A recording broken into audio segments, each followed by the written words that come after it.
Komið þið heil og sæl. Ég heiti Þórveig Jóhannsdóttir og ég er skógfræðingur hjá Skógræktarfélagi Íslands. Í þessum fyrirlestri ætla ég að fara yfir helstu atriði sem þarf að hafa í huga þegar stofnað er til nýskógræktar.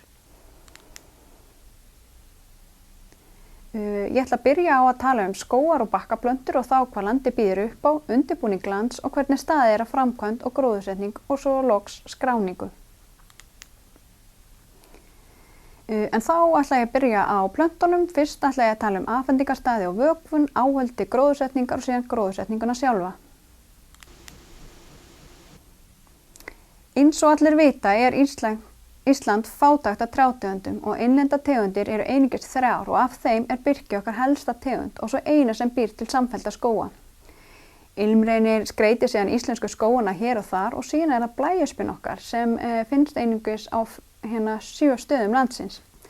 Allt frá enda 19. aldar hefur efniviður verið fluttur til landsins en það var þó ekki fyrr miðja 20. öld sem skriður komst á söfnun og innflutning.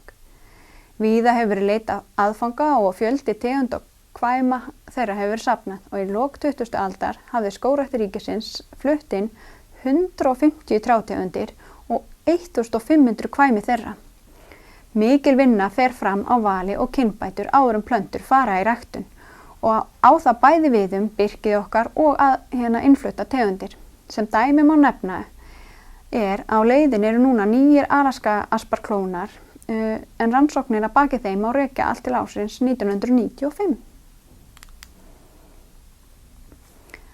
Ræktun skógaplanta í stórum stíl krefst sérhæfðrar þekkingar, aðstöðu og vinnu. Val efnaviðar hvort sem eru fræ eða stiklingar skiptir miklu máli.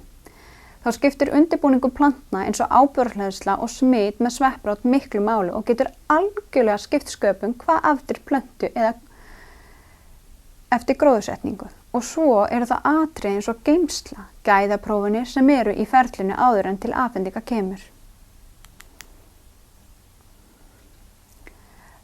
Ræktun skógaplantna í bökkum er hagkvæm. Ræktun fer fram í bökkum og þar höfum við það að tala um bakkaplöntur. Bakkarnir geta verið af ýmsum gerðum og fjöldi hólfa mismikill. Algengar stærðir eru 67, 40, 35 og 24 gata.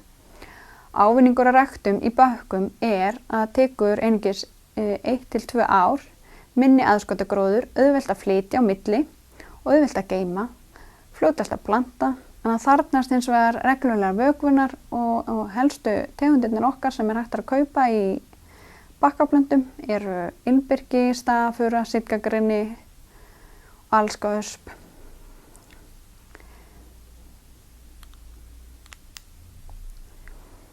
Þá ætla ég að tala um svepprót. Svepprót er sambýli milli sveppa og plantna. Plöntur láta af hendi ljóstillafurðir og sykrur og í staðinn færa sveppirnir plöntunni næringarefni og vatn til að flytja til plöntunar vatn og næringarefni. Svepprótin getur náð langt út fyrir rótarkerfi plöntu og þannig náð að taka upp vatn og næringarefni sem plantan hefur annars ekki náð til. Svepprótin eykur þannig upptöku næringarefnis eins og fosfórs og nitur sem lítið hefur verið af í næringarsnauðum jarðvegi. Oft eru næringarefni föst í flóknum efnasamböndum og sveppir og jarðvegsörfur veita plöntum aðgang að þeim. Þetta eykur lífslíku plantna ef það er ná að mynda svepprót snemma. Mér finnst best að hugsa svepprætu bara eins og framlengingarsnúru á rætu plantana. En ef þið skoðið myndina má vel sjá að ávinningurinn af svepprótinni er mikill. Plantan með svepprótarsmiti er bæði mikið grænni og mikið gildari stofn og hærri. Allar trjátegundir hafa svepprót og getur verið fleiri tegundir sveppa að ræða. Í grónulandi smitast ræturnar snemma en í illa grónulandi getur það tekið lengri tíma. Í náttúrunni dreifast sveppi með gróum og hér á myndinni sjáum við kúalubba en það er eiginlega algengasta tegund hattsvepps hérna á Íslandi og fylgir birki og fjalldrapa. Já, afhendingarstað. Það er mikilvægt að hafa góðar aðstæður á afhendingarstað þann stutta tíma sem plönturnar standa við og ég segi þann stutta tíma því þetta ekki langtíma geymslustaðir og mikilvægt að koma plöntunum, að gróðursetja plönturnar eins fljótt og hægt Lykilatriði á geymslustað eru þó skjól, skuggi og gott undirlag. Skjól verður að vera því vindur eykur uppgufun og þurrkar barr og lauf. Eins með skugga því sól eykur mikið vökunarþörf. Þá mikilvægt að raða bökkunum þétt saman og verja kantana með plöngum eða möl svo vindur ná ekki að komast og þurrka undir bakkana. Og þá bara fínt að hafa skuggsælt svæði og slétta undirlagi, en þó ekki vera með bakkana inn í húsi.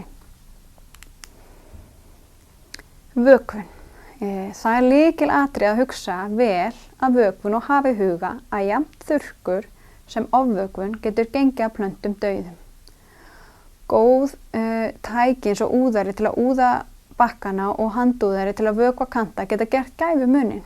Meta þarf vökvunarþörf hverju sinni.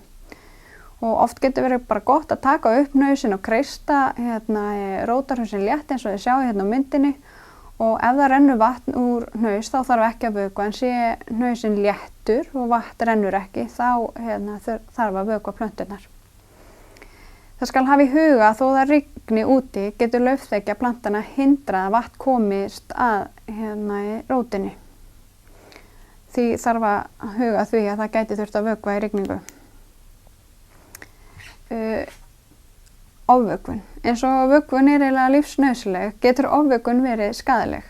Fjallalegir eru afleitir staðir, geymslustaðir fyrir plönturnar og ekki skal vökva meira en því nemur að bleyta hnausinn vel.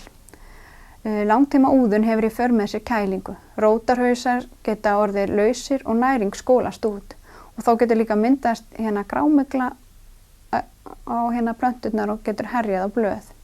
Hæfileg vökun skila sér í betri lifun og vexti plantnanna. Flutningur á gróðursetningarstað.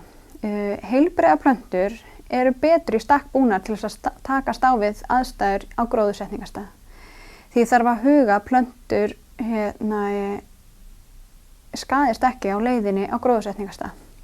Ef plöntur eru fluttar heim í opinni kerru eða palli verður gríðarleg uppgufun á barri og laufi vegna vindálags og svo mikil að það getur stórskaða smávaxna plöntur jafnvel þótt að leiðin sé stutt.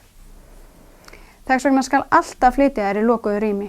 Það mjög mikilvægt að meðhöndla bakka varlega. Rannsóknir hafa sýnt að það getur dregið verulega úr rótavexti bakkaplanta ef bökkum hent harkalega niður. Því verður alltaf að leggja bakkana varlega frá sér og forðast þannig að valda skaða sem getur dregið úr hæfni plantana til að mynda rætur eftir gróðursetningu. Og þá eru næst áhöldi gróðursetningar. Þið sjáu að það eru alveg til slatti af áhöldum sem hafa verið notaðir við gróðursetningu en algengustu gróðursetningatækin eru gispur og plöntustafir. En ég ætla aðeins að fjalla, einungis að fjalla geispurnar. Geispan kom fram árið 1997, en geispan eins konar rör eða hólkur með handföngi og spíslega opnalegum goggi neðst. Plantan sett ofan í rörið og gogginum stungið á kaf í jarðveginn og það stigið á svona fótstig og síðan stig á fótstig sem opnar gogginn á geispunni. Geispunni síðan lyft upp og plantan stendur eftir í hólinni og þá þjappað meðfram henni með fæti. Þetta kemur í veg fyrir að maður þurfi að beygja sig í hvert skipti þegar maður að planta hver einustu trjáplöntu og fer mikið betur með bak og hné á fólki. Þá eru plöntubeltin. Plöntubelti eða plöntuaxlabönd eru notuð til að bera plöntur við gróðursetningu. Plöntubeltin eru með púða og málplötu sem bakkinn festur á. Hann hvílir þá á mjöðmu meðan plantað og þeir sjáu svoleiðis belti Svo einnig hægt að fá svoleiðis belti með pókum eða svona kössum eða hólfum og þá hægt að taka plönturnar úr bökkunum og setja í pókan eða hólfin og þá er hugsanlega hægt að koma með fleiri plöntur á gróðursetningarstað sem getur sparað ferðir að labba fram og til aftur að sækja plönturnar.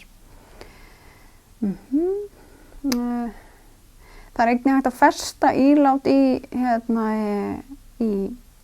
plöntubeltið fyrir áburð og þá hægt að bara bera leið og maður gróðursetur og það náttúrulega það sem við mælum með.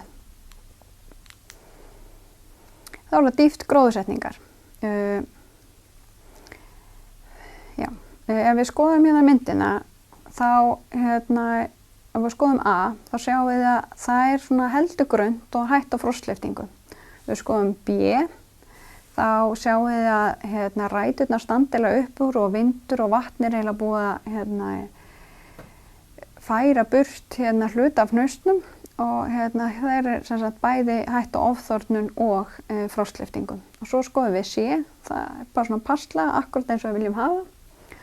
Og D þar er hún of skökk, viljum hafa þar beinni þegar við gróðursetjum. Og E þá of laust, það hefur ekki verið þjappað nógu vel. Og F það hefur myndast loftrými og það hefur einnig ekki verið þjappað nógu vel að þessari plöntu. Svo öllu jöfnu er best að hnausi vel undir yfirborði og þjappa vel að. Þannig að ef maður kemur við sjálfar rótarhálsinn og togar aðeins, þá á hún að sitja alveg föst. Takk fyrir.